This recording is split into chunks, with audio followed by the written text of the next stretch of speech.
Hey YouTube, it's Grace, and I am a little bit sick right now, so making actual content isn't a possibility. But I have this commission that I need to package, so that is going to be this week's video. For all of my commissions, I actually make my boxes with old cardboard that I already have, because ordering boxes online in bulk is very expensive, so we just do this to save a little bit of money. Before I actually put this in a box though, I'm going to wrap it in a bunch of tissue paper and bubble wrap, just so that when I'm shipping it, the chances of it breaking are hopefully super small. Okay, I just laid out a whole bunch of tissue paper and taped it together, and now I'm just going to wrap the painting up. I just laid out some more tissue paper and taped that together, and now I'm just going to roll it up the other way.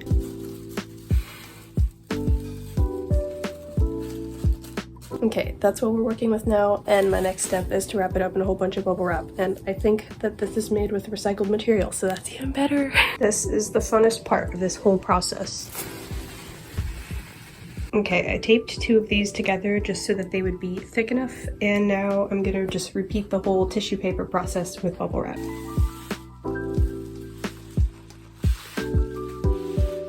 Here is how it looks now, except I'm gonna wrap it one more time the other way just because I am paranoid.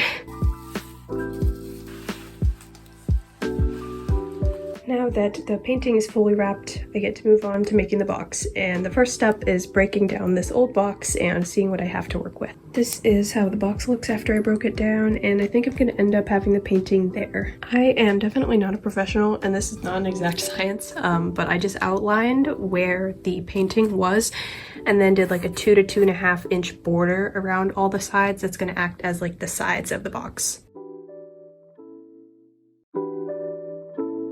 Now that I have one side done, I'm going to take this, flip it over, and trace it to make sort of another half. Okay, I got the second one cut out and I traced where all of the sides will be, and for the first one I got the sides taped up.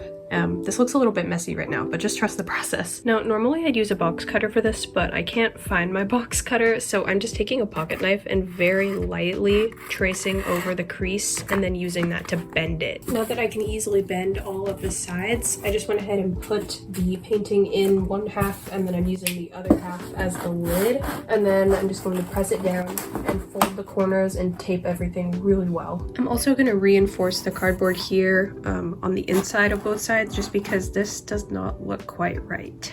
Okay, the box has been assembled now. It is not super secure or very pretty looking, but it's together, so I'm gonna try to make the box look less ugly. I think my color theme is gonna be red. I'm just gonna go around all the corners and the seams just to make everything look better and not like it's a homemade box.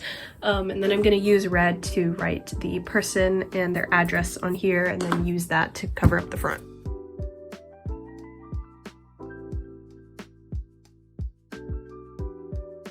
That took kind of a long time, but it's done. It's also not super pretty, but you know, it's pretty sturdy, so I think it'll get the job done. And as you can see, going from notgracelive to Paris, France.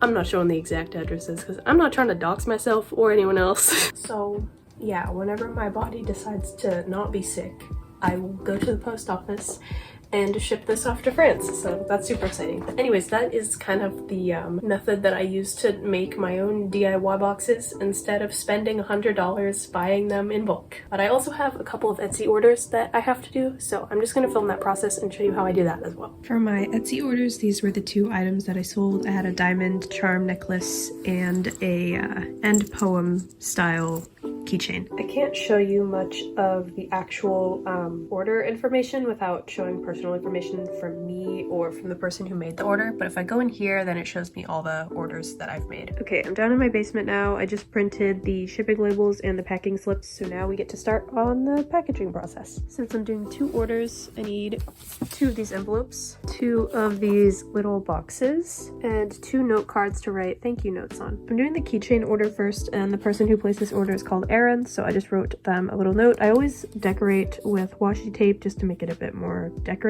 I guess. Then I just placed the item in a box put the lid on and tie a little ribbon around it. Then I take the thank you note and just fold it into the packing slip, and this is the box, and then I'll just put everything in here.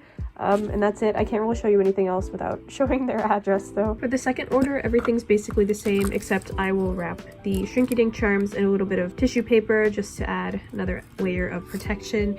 And I always make sure to ask for a review on my Etsy because I really do value customer feedback. Now I have 2 packages and a big box to ship off whenever I am not sick. This video feels a lot less formal and put together than my other ones, so for that I apologize, but I'm hoping that by next week I'll be feeling better and more able to make normal content, I guess. But either way, I hope you enjoyed this video or found it somewhat entertaining. I don't know if you were curious how I package stuff, but thank you for watching, and I will hopefully see you in my next one.